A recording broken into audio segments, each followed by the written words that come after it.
अभी एक हफ्ते पहले जो है विश्वकर्मा समाज की 16 साल की बच्ची के साथ सामूहिक बलात्कार, उसको जला दिया, उसको मार दिया गया। कहां थे आप जब लखनऊ में 13 साल की बच्ची जो है उसके साथ सामूहिक बलात्कार? कहां थे आप जब गाजियाबाद में 4 साल की बच्ची है उसकी बलात्कार करके हत्या कर दी गई?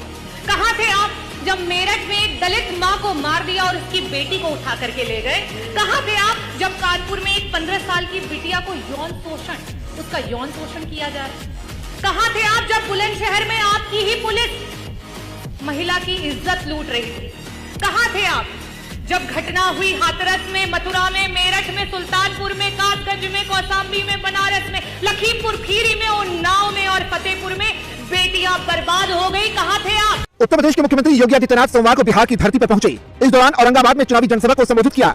रैली में सीएम योगी ने लालू यादव और कांग्रेस पर जमकर निशाना साधा। इसके अलावा मोदी सरकार के द्वारा किए गए कामकाज को भी जनता के सामने रखा।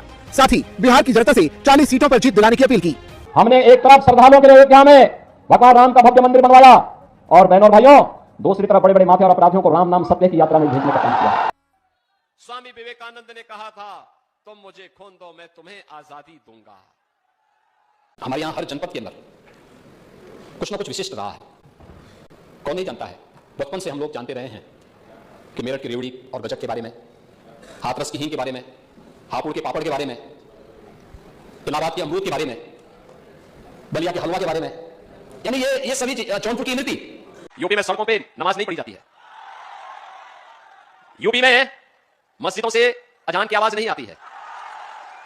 यूपी में तो एक ही नारा गूंजता है, न गौ माता को कटने देंगे, न हिंदुओं को बटने देंगे। बंगाल की धरती को हमें काबा की धरती नहीं बनने देना है।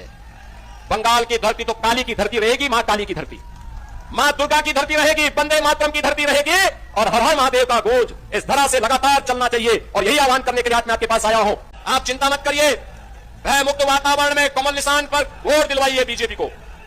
सुरक्षा की गारंटी बीजेपी आपको देगी।